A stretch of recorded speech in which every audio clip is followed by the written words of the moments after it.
everyone to Obinsa Talk. My name is Lee Nikiniinaru. And I'm Nicole, Apetebi Iyamile. Here at Obinsa Talk is where we're going to give you all the buzz about African, Caribbean, indigenous spirituality and religions.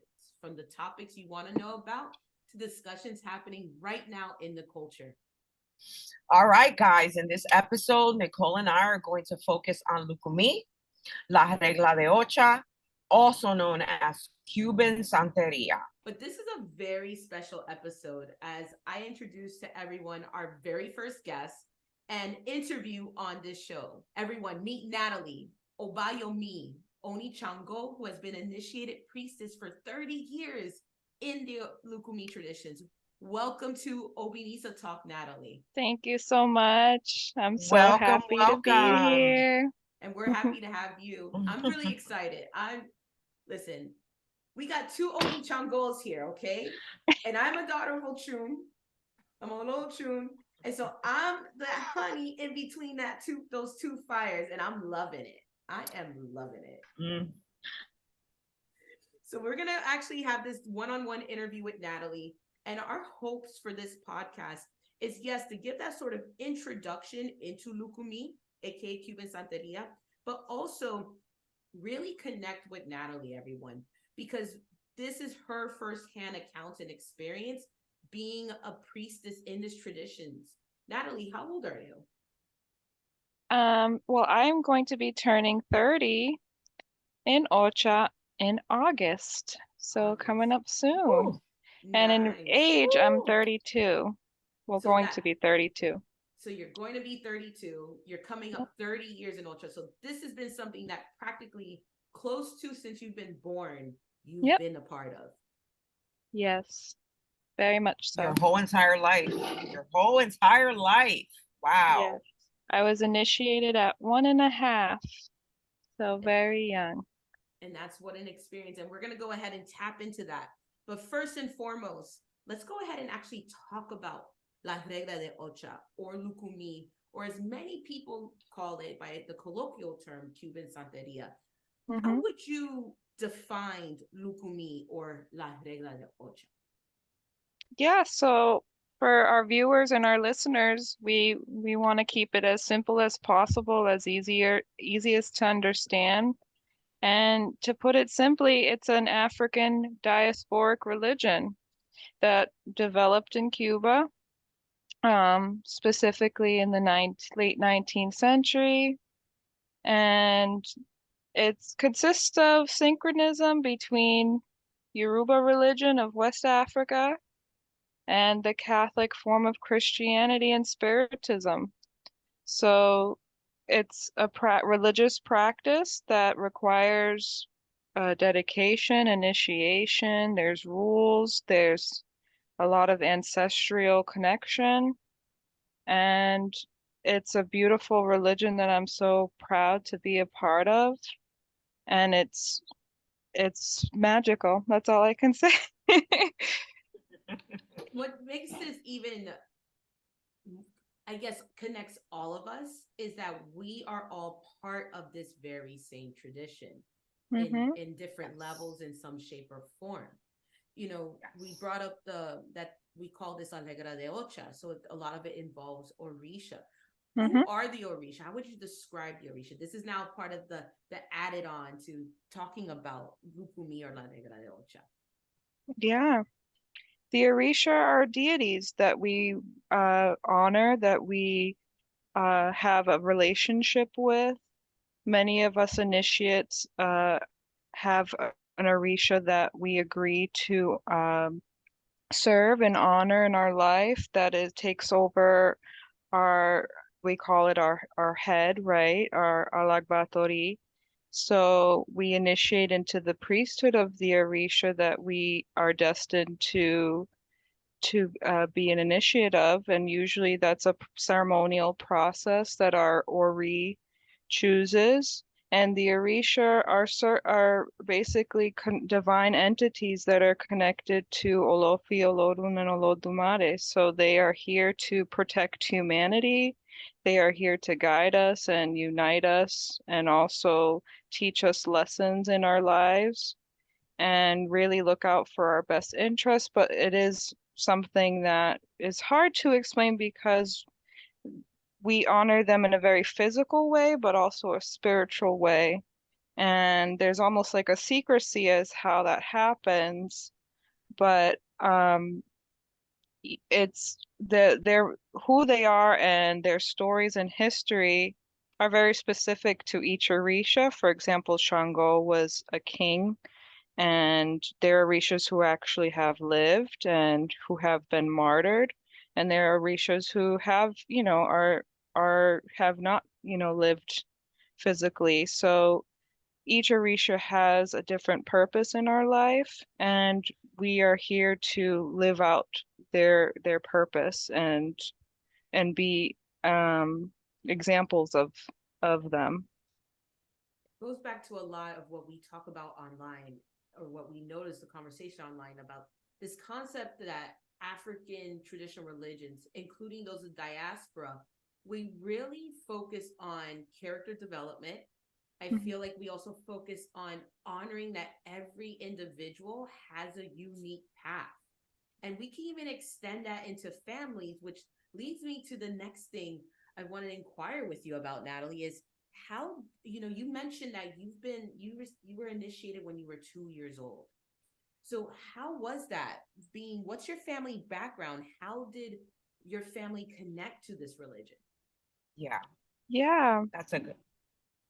yeah, thank you for asking. So my story is pretty interesting. So my mother, who's Italian and Middle Eastern, um, began dating my father, who is Puerto Rican, and my father's sister is may she rest in peace, when she was alive, was initiate of Ochun. And when my mother began dating my father, she got captivated by, the religious practice, was around it, started talking with my aunt about the religion, and my aunt invited her, to some ceremonial celebrations, and my mom just said, "Sign me up." And so my mom was initiated by my aunt. And then when my mom got pregnant with my brother, she wasn't with my father at the time. She remarried, um, and then initiated my brother. And then when my brother was initiated, he was also a young ba baby age. I was predicted in his ceremony. And so fast forward, my brother's father passed away. My mother rekindled with my father. They got married, had me, and then I was initiated, all by the hands of my aunt. So our family was, I guess, involved by the way of my aunt, and that's where our lineage began. And now my brother and I have our own children, and we have initiated our children. And, my mom has many years of Ocha. My brother does too. He's a practicing Oba. And now my daughter is initiated as a Yawo right now. She was also my age. We initiated her as a baby. And my husband is also initiated too. So the lineage continues. And that's what this religion is all about, is lineage and legacy. I love that. And because that's something my father has instilled in me and my siblings, is that when you're coming into ATR, or even let's dial it down to just this religion. It's the importance of wanting and desiring and honoring the concept and believing in legacy, because this is how the tradition thrives and survives, through legacy. Which, let me pause on that and give a shout out to your brother, who I who I adore. And if he ever listens to this, he's gonna be like, yes. But I have to, because your brother, I've learned so much from. And I have you to thank for connecting me to your brother, to be able to learn. And he's a great Oba. But speaking about legacy, really, I feel that being part of this tradition, it really honors legacy. On my mom's side of the family, I'm 5th generation. On my Mhm. dad's side of the family, I'm 3rd generation. And so now the next generation is coming up, which is our generation. And then it's on us to try to instill things to the younger generation. And Yeah. that's how these traditions survive. Lee, in the last episode, we were talking about how the ancestors were able to preserve a lot of our ATR practices, whether it was Lukumi, whether it was Haitian Voodoo, whether it was 21 divisions, Espiritismo. And you said 2 very important words: gatekeeping and tradition. You said those 2 very important words. Mm-hmm. And it was just reinforced, because that's really what it is. The gatekeeping and the traditional aspects is important um, to continue what we do, and further down the line, it's extremely important. And one of the things I was actually mentioning to my husband of this past week was how global Orisha has gotten. Mm-hmm. And it's kind of, and I feel it's beautiful that we're able to retain, as best as we can, certain levels of secrecy, even though that's questionable now because we have this online environment, especially with social media. But the fact that even though it's globalized, it's so beautiful that people from different cultures and different backgrounds have found some sort of alignment with the Orisha tradition, especially Lukumi. So that leads me into the next thing I want to ask you is that since other people around this world have found something to love and beautiful about Lukumi, what do you find beautiful about Lukumi, Natalie? What do you love about it? Oof. I know. So It's a many lot. things. I just love the safety and security that I feel when I counsel the Orisha. And that's a privilege that, us initiates get to have, is the fact that we can always check in with our destiny. We can always realign ourselves on a path. And I honestly feel like practicing this faith has saved me in so many ways and has protected me in so many ways and provided for me in so many ways, provided stability in my life, have gifted me with the family that I have. And I think that it's such an honor and a privilege to be able to counsel the oracle that we get to use and to always know that the Orisha are here to for our best interest. So that to me I find to be the most beautiful and special sacred part about practicing this faith is the access we get to have directly with the deities that we honor. And the second thing I would say is just ceremony.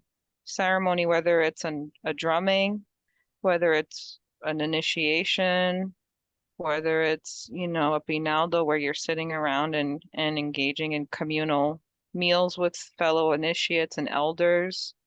I just think that that's another beautiful part of our religion is the music and the celebrational aspect of it and seeing somebody partake in the ceremony to really put all their faith and hope that they'll get the answers they need and the directional um, change that they need in their lives. And to see the success that happens when you make that sacrifice is beautiful to me. And we're all nodding because we all can agree. Lee, I Mhm. want to, Yeah, I I want was. to, I want to just throw this out there so everyone can have an understanding of where each of us are in this tradition. So Natalie is pretty much in comparison to like us here. She's an elder essentially, having Oh 30 yeah, years initiated absolutely. as a priestess of Shango. I'm as far as I'm 6 years old, having been done Ocha 6 years ago. And then Lee, you're what we would call an Awarisha, but also an Yeah. Apetebi. Yes. I have not crowned yet.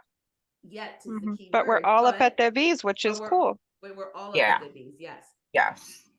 And yet, even at our unique stages in this, we all come to very similar agreements. Yes. I have a feeling you want to say something, Lee. Go for it. There's just something about so it's funny for me that what was brought up earlier was the past, how we all share something very similar, but we all have very different paths. And I'm sitting here and I'm thinking about exactly what you just finished saying.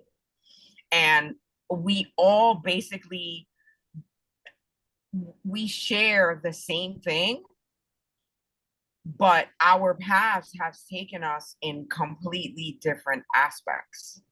You know what I'm saying? And I look at it even in myself, how I came into this and got into my indigenous path and have been living that out, but I'm still counseling the Orisha, and they're the ones that are instructing me, this is where you need to go. This is where you need to go. So for me, it's a beautiful thing. It's like, I have no words. It's an experience that I feel people have to go through in order to really know what it's like. And to add to that, like when you asked me who are the Orisha, for me, 30 years in, I'm still getting to know who Shango is, right? Because the mystery of Shango, we can read books and literature and historical, understanding of who Shango was, what his position was in society, what he, his relationship with Olofiolorun and Olodumare and the other Orishas. But for me, as a personal initiate of him, I'm still like blown away by who Shango is and also how he shows up in my life as his daughter. And that can sometimes, that relationship continues to develop, and we have the opportunity to engage with Orisha when their spirit can come here on earth, through ceremony, and that has been such a magical experience. But I can definitely say that sometimes the answer is just like, it's so profound that it takes us so long to develop that relationship. And by doing that, we just follow the signs that we get in our ceremonies to know how the Orisha show up in our lives and what position they're taking in our lives. And that's where the beauty of Odu comes in. But I'm getting off track, but I don't want to sound too complicated, but my point is Orisha and our life are so tailored. They're tailored to our lives, really. Like Ochun for Nicole and what she does in Nicole's life isn't the same for what Ochun does in my life. Well,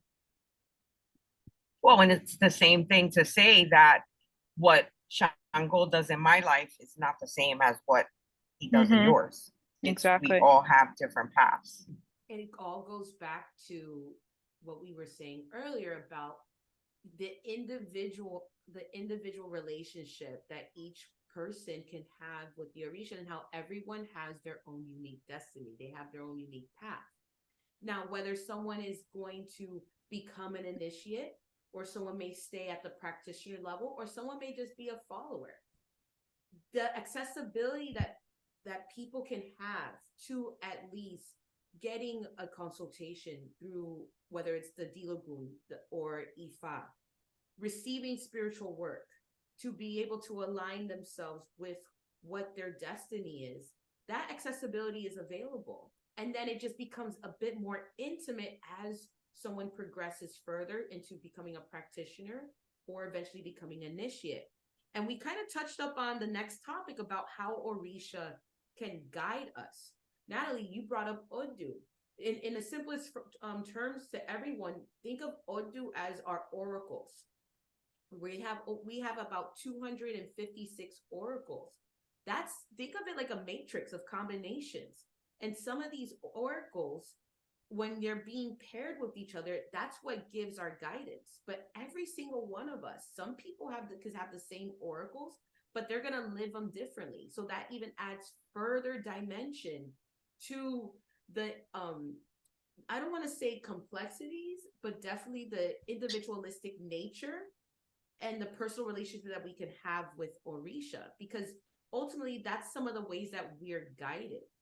I mean, I feel very connected to know that the Orishas always are guiding us. And then we have the ancestral aspect, or the Egun, the spirits of the dead, and all the different types of spirits of the dead. That's an episode in itself to talk about. Mm-hmm.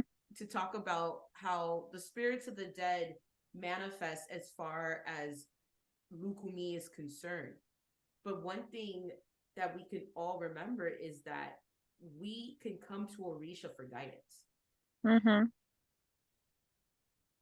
And that's one of the things I actually love so much about this tradition, which, is that no matter where you are in your walk of life, you can always go to the Orishas and receive consultation by one of their initiates, get prescribed bowls done, the spiritual work, and start getting back in alignment. That sort of availability is what really mind blows me. And I think that's where another reason why people have been so drawn to this is because they want that guidance in their life.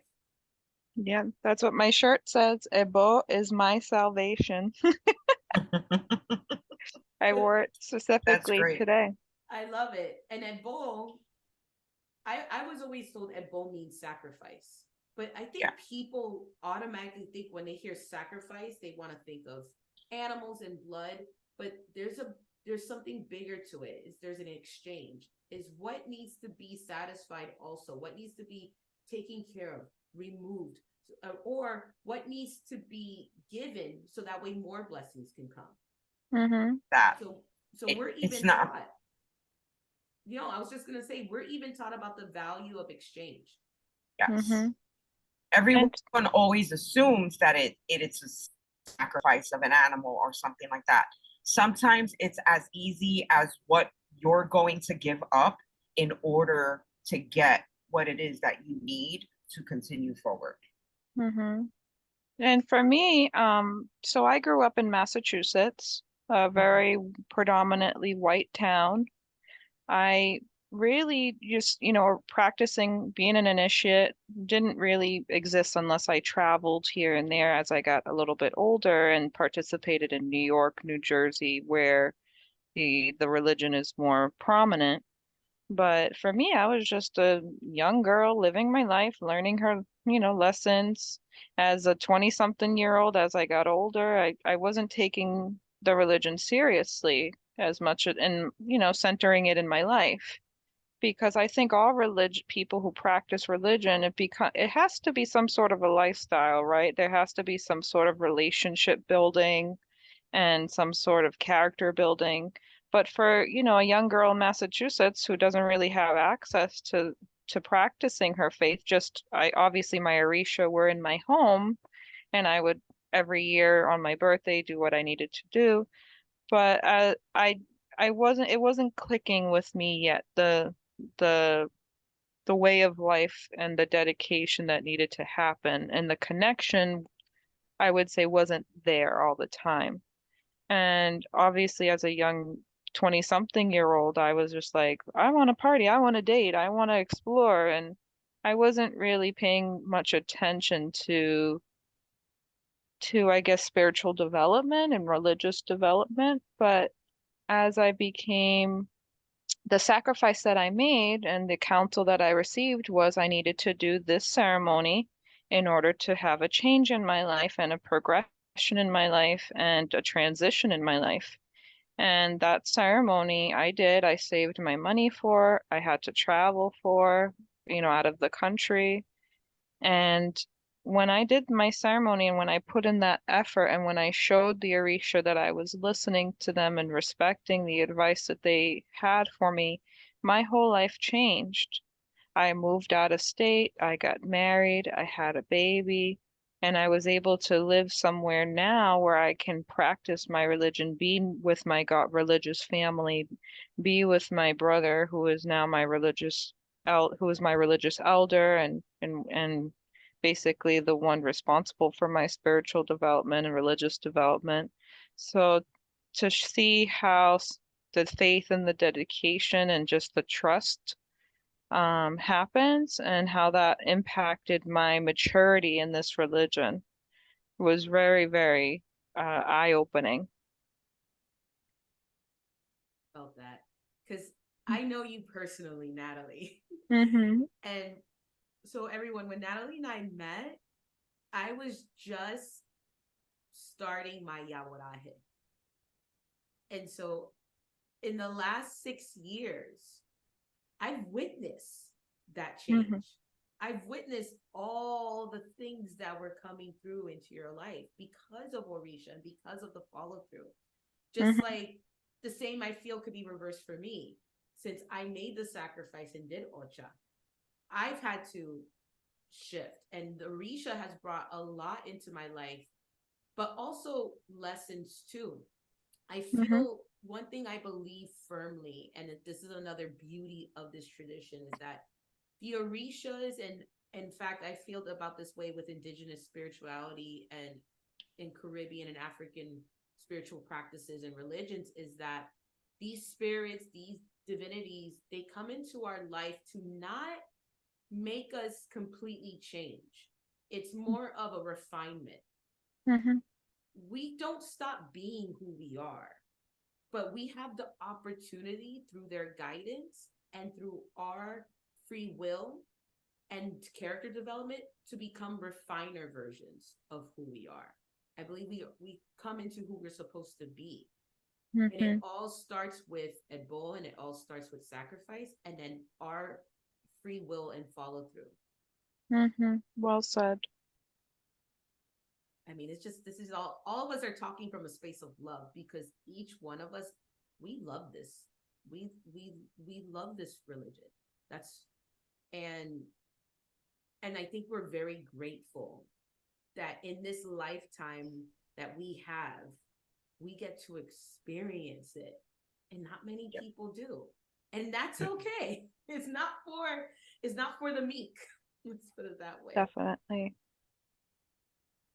Mm-hmm. Which brings me into what I want to discuss with you next, Natalie. And Lisa, please chime in, because I feel like each one of us can offer some advice to this.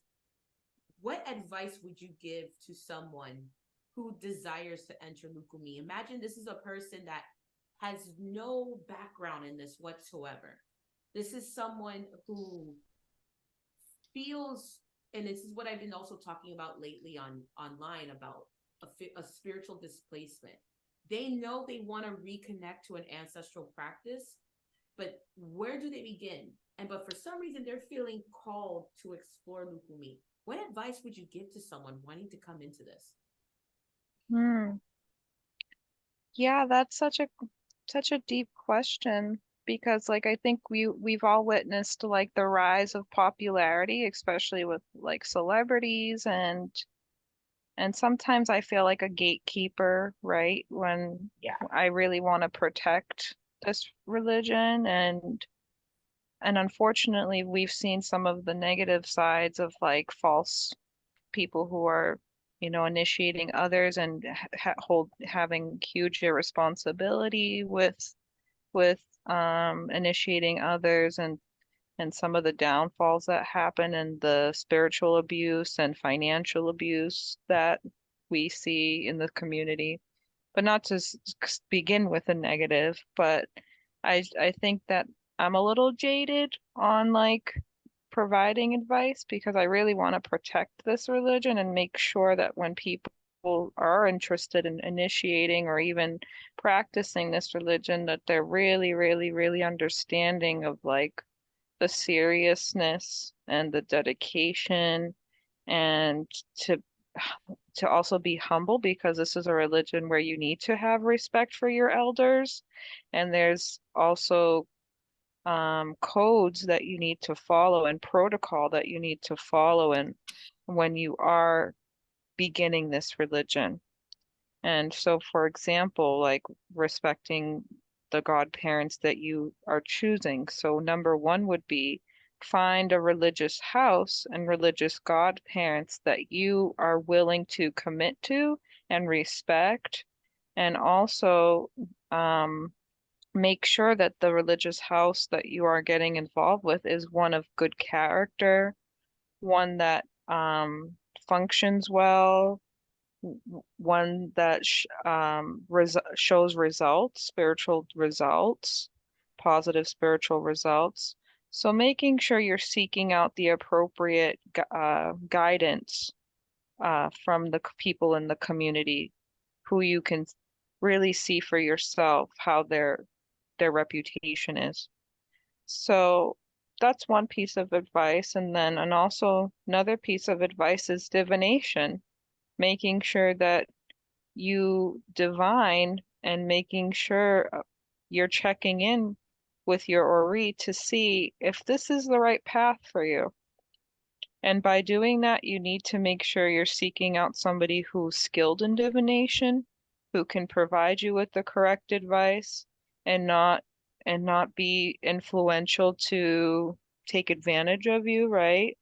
So you, I would say you really need to have a sit down with your Ori to see if this is for you and be ready for what comes along with that. Because sometimes the Oracle can say you have to do this right away and you have to be ready to kind of jump right into it. Because people do seek out this religion most of the time when they're really in dire circumstances, when they really need a change in their life. Or unfortunately, maybe their health is not that good. So, depending on the reason why you are interested in seeking out this religion, really have that conversation first with the oracle to see where your path is going to be headed. Sometimes people need to start with their ancestors or their spirit guides and go from there. So, there could be so much advice that comes from the oracle on how to start, where to start, what to be careful of. But that all comes with relationships that you trust and people who you trust. And it is not for everyone. It's appealing because many people are disconnected spiritually and many people are seeking out non-Western and Abrahamic religions. And Afro-Cuban religion is very, I guess, it's a term that many people are like enchanted by, right? Like people are discovering their African heritage or their Caribbean heritage. And so I've seen many people kind of trace back their roots and say, well, maybe my grandmother, I heard that my grandmother practiced this because I'm part this. So I think that just really searching within and having that conversation and thinking about your ancestry and maybe the lineage that you come from will help you start in the right direction. I have to just I jump have in. nothing. Yeah, like she handled every single point that I was going to talk about between discernment, divination, all that. Like you handled it all in just one mouthful beautifully. Oh, thank you. Beautifully. Yes, it was. Listen, we were poetic snaps, Yes. Thanks. like poetic snaps. And I love how you made an emphasis on finding the right religious house, finding the right Yes. elders, and that finding elders that could help deliver positive results. Are you Yes. seeing and measuring progression? One thing I tell Aleos or people that are starting out is you are in the best position because you get to truly take your time and shop around. Yep. You could really take your time and go to someone, whether it's an Ororisha, someone who's going to be who divines by the shell system, by the D Lagoon, or even let's take it, we can even go with the Ifa route. If you're going to go find a Babalao, you as a new person coming in should really take the time and get divination done, do the spiritual work, see the results, Stay consistent with the person. I say at least a year of Mm-hmm. a year every quarter is ideal, or every at least 5 months or so, whenever is available, and actually see if your life is progressing. Also, Mm-hmm. measure your relationship with that person. Is that someone that is available to answer your questions? Is that someone that will actually explain the oracles that's coming out, explaining the positive or the negative karma, explaining to you that what is going to be the spiritual ritual work that's needed to help you? Actually taking that time and see if you vibe with that person, because oftentimes people rush too quickly and they end up figuring out later that they're not aligned with that person. Mm-hmm. And that could also lead to a world of issues. So those of you that are out there listening right now who may not have a religious house, do not believe that you are missing out, but instead believe that you have the upper hand, because you get to truly take your time and shop. Because at the end of the day, this is a tradition that is a whole lifetime, a lifetime of learning, a lifetime of growing. So there's truly no rush, unless it's some sort of dire circumstances of health, of life or death. Really, you have your whole life to explore with this. Take Mm-hmm. your time.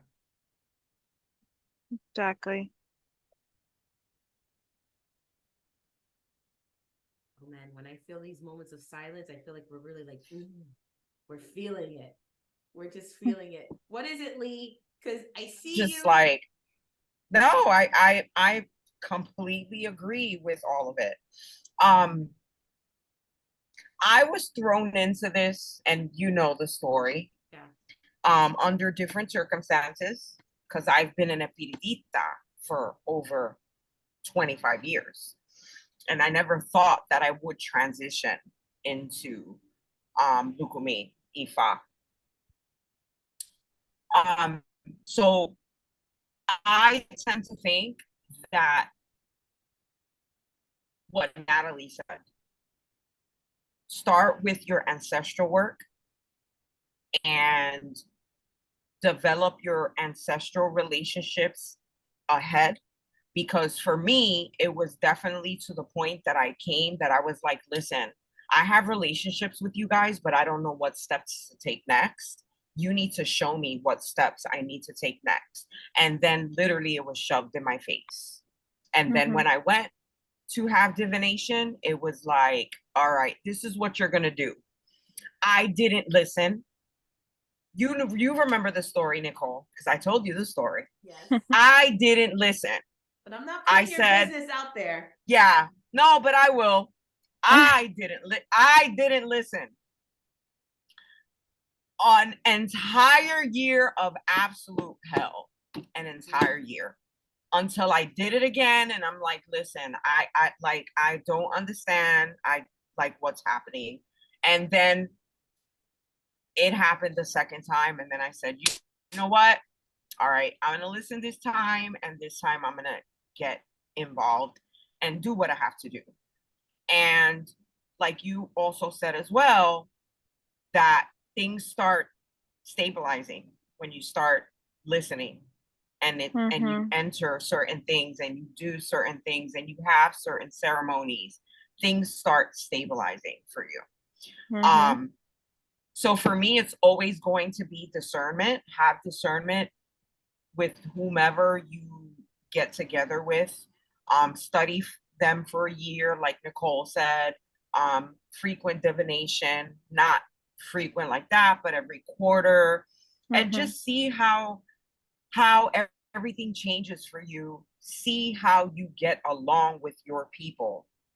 But the first step for me is always going to be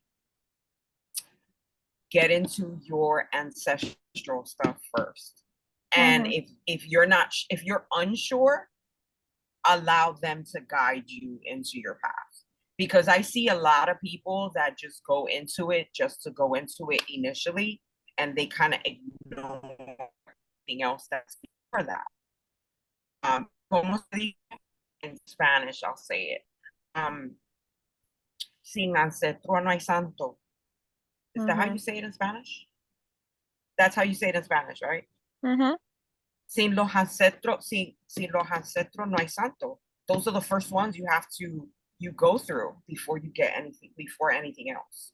So I don't know, it's just, that's my opinion. But again, we're on different paths, but this is how it shows that each of us was thrown in totally different ways. Ancestors for me all the time. Let them guide you in the correct way. And that's where I always vouch for espiritismo. Yes. As far as being a very interesting practice, because those of us who practice Lukumi is a religion, is a tradition that's separate from espiritismo. However, it's like, I always use the word symbiosis. It has a symbiotic relationship. Yes. So I feel that when you just keep it simple and figure out a spiritual practice, and for people, some of them could start with espiritismo. Just start with the prayer structures, the glass of water, the tea candle. That starts opening up one's spirituality to start elevating those ancestors. And that could build a relationship, because oftentimes we hear, connect with the ancestors, connect with the spirit guides. But then the next question for someone, if we look at someone's shoes that has no background whatsoever, they're like, but how? That's the key. Yeah. And I didn't want to say espiritismo, because you know that there's other, you don't have to specifically get into espiritismo to commune with your ancestors, but we both come from Espiritismo, and we know that that's the easier route before just going right into Lukumi or Ifa, you know, in order to kind of figure out, in order to figure out if it's right for you. Right. I always just go, I like to say heavy for Espiritismo because it's so simple. And because it just gives that answer, and it's universal. Versus Orisha, I don't feel is so universal, because it's not going to be meant for everyone. As we've already said, it's not for the me. But for the most part, when connecting spiritually, I also feel that when one has already a relationship with their ancestral spirits, that already could start setting the tone to be disciplined to potentially come in to an Orisha-based tradition, whether it's Lukumi or Candomblé or Isheshe, which is what is done in Africa. So, because the discipline, I feel, is another advice I would give to people, is cultivating discipline. And that's something that we all work on every day. Not everyone is born just being, disciplined, straight line. It takes time. And you know, Lee, you've expressed some of the things that you've had to work on. I know I've been there too.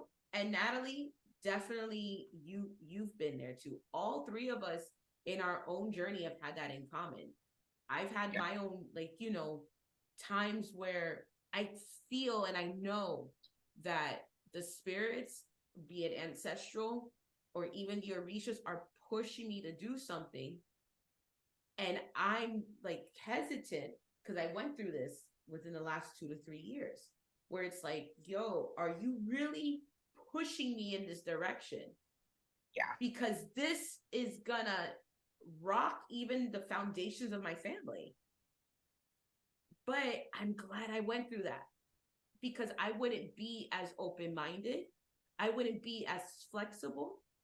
I wouldn't be coming into more the refiner version I am of myself. And I believe, Natalie, from when you met me, and I'll say it, I was a bit more rigid, and I'm being light about it. I was very rigid. I had this whole concept and idea based upon how I was reared in this. But Ochun opened my eyes. Egun opened my eyes. And in diving into the oracles that they gave me, I realized I have to be more open-minded. I'm not as open-minded as I thought I was. That's a good point. Yeah, it all goes back to lesson learning and character building and to provide another perspective. So, because I was initiated as a baby, I didn't really get to, I kind of got it handed to me.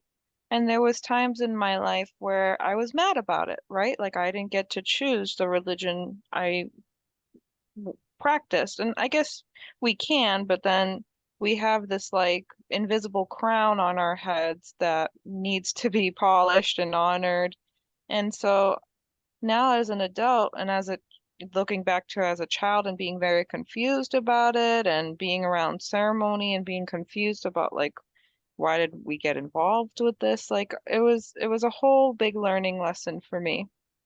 Fast forward to now as an adult and the admiration I've built for it and the understanding of its position in my life, I made the decision to do the same to my daughter.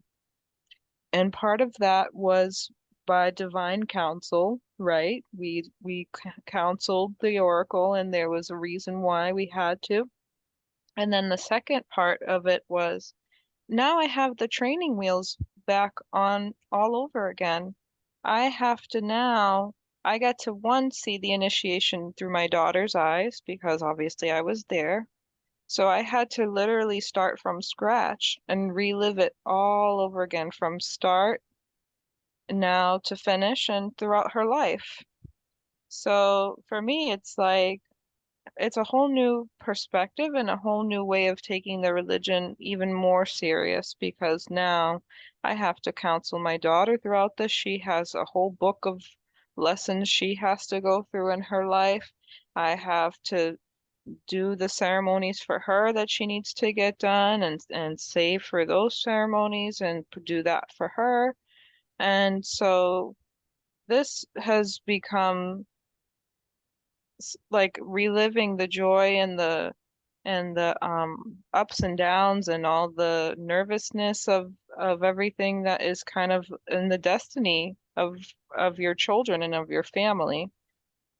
So what I guess my point is when we are involved in this and made the decision to be a part of this, we don't know how it's going to transpire in our lives and what it's going to teach us. And it's a huge awakening. And every day is a new day to kind of learn something new. It is. It makes me think heavily about family and legacy, which we're going back to that. We talked about that very early, well, in this episode about family and legacy. And hearing you, Natalie, is making me reflect again about family and even the choices that my parents had to make and looking at their journey in this. Because a lot of people will say that those of us that were born into this, whether you were like yourself initiated as a child or me just being part of it and getting gofa when I was 9 years old. And yes, I made the choice to do Santo, but at the same time, oftentimes people would kind of say that we're little nepotism babies in a certain Mm-hmm. way. But I kind of want to stress that even those of us that may have been surrounded by us, we still go through a process and our parents go through a process. So it's kind of evoking a little bit of empathy for our elders, for our parents, and what Mm-hmm. lessons they've had to learn. And then we have to learn our own lessons in this. Mm-hmm. Yep, exactly. That's exactly what I'm trying to convey is that even through my daughter's eyes now, I have to go through the whole journey again of lesson learning and trials and errors and hard times and so it is something that humbles you and also really opens your eyes and it is hard, like the Orisha can also give us tough love in a way. They can. And on that note, we're gonna wrap up this evening. I want to say again, thank you, Natalie, for being a part of our first interview on Obinsa Woohoo! Talk. It's so exciting. I love your podcast. I'm such a fan. You already know. I know, and this is not going to Thank be the you. last time. I know No. it in my heart. This is going to be No. the first of many. Yes, I Yes. would love to, I'll be back and When you do the Espiritismo stuff, you know who to have on that one, but we'll talk about We'll talk about that soon. Let's keep it a little secret so that way we can leave everybody in suspense. So again, thank you so much, Natalie. Thank you. Thank you, ladies. And Lee, as always, until the next one.